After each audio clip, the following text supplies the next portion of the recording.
EVM hacking मामले पर उठे ताज़े हंगामे के दरमियान chief election commissioner Sunil Arora ने मशीनों के इस्तेमाल का पुरजोर दिफा किया है। उन्होंने कहा कि बैलेट पेपर से चुनाव की ज़रूरत नहीं है।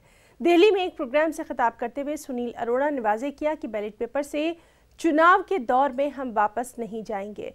ख्याल रहे कि गुज़िश्ता दिनों लंदन में एक प्रेस कॉन्फ्रेंस में अमेरिकी हैकर ने 2014 इंतखाबात के दौरान धांधली का इंकशाफ किया था, जिस पर काफ़ी हंगामा बरपा हुआ था। इलेक्शन कमीशन ने हैकर और दीगर अफराद के खिलाफ बाकायदा FIR भी दर्ज करवाई है।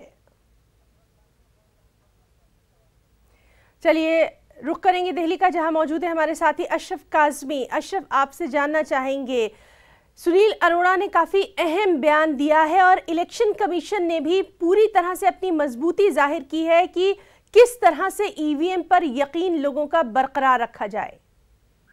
बिल्कुल हिना, देखिए, और आज ये पहली बार मौका नहीं है जब मुख्य चुनाव आयुक्त ने बैलेट पेपर पर जाने की बात से इनकार किया हो। इससे पहले भी OP रावत जो मुख्य चुनाव आयुक्त थे, तब उनके समय में भी काफी इस पर विवाद हुआ था। लगातार मांग की गई थी कि ईवीएम्स को तब भी क्लियर कर दिया था कि नहीं।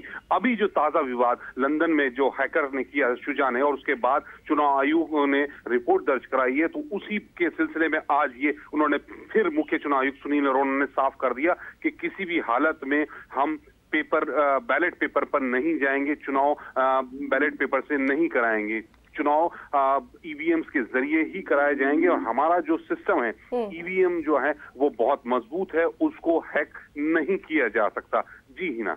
जी अशरफ, और क्या कुछ अहम बातें उन्होंने कही? चुनाव के बारे में कि इससे काफी सहूलतें हैं, हमने अपनी तैयारियां पूरी कर रखी हैं।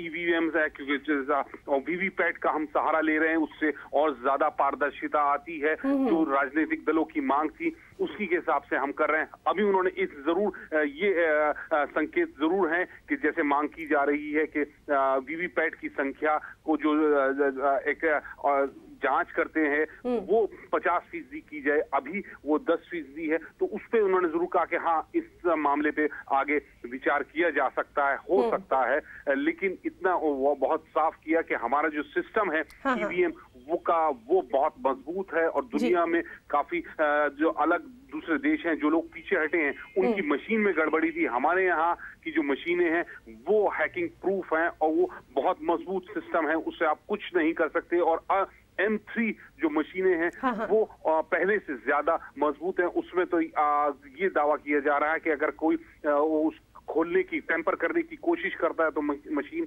अपने आप कुछ सेकंड में बंद हो जाती है। और फिर वो जी, तो काफी अहम बातें उन्होंने आज कही हैं और लगातार हमारी नजर भी बनी हुई है कि और क्या कुछ निकलकर सामने आता है। बहुत बहुत शुक्रिया अशरफ काज़मी आपका इस तमाम तर जानकारी के लिए। और बड़ी खबर